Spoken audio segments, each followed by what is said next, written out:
হজরত জাবের ইবনে আবদুল্লাহ রাদিয়াল্লাহু তাআলা আনহু থেকে বর্ণিত, তিনি বলেন, ইমামুল আম্বিয়া রসুল পাক সাল্লাল্লাহু তাআলা আলাইহি সাল্লাম বলেছেন, তোমরা অত্যাচার থেকে নিজেদেরকে হেফাজত করো, অত্যাচার থেকে নিজেকে বিরত রাখো, কেননা হাসরের ময়দানে অন্যায় অত্যাচার অন্ধকার হবে।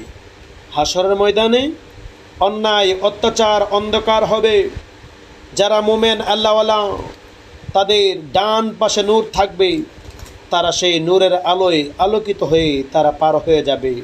কিন্তু যারা অন্যায় করেছ, অবিচার করেছ, অত্যাচার করেছ, তোমরা অন্ধকারে পতিত হবে, তোমাদের কাছে নূর থাকবে না। এই জন্য ইমামুল আম্বিয়া রসুল পাক সাল্লাল্লাহু তাআলা আলাইহি সাল্লাম বলেছেন, তোমরা কি করো? অন্যায় করা থেকে নিজেকে হেফাজত করো, অত্যাচার করা থেকে নিজেকে হেফাজত করো, তাহলেই তোমাদের জন্য আছে সফল কাম।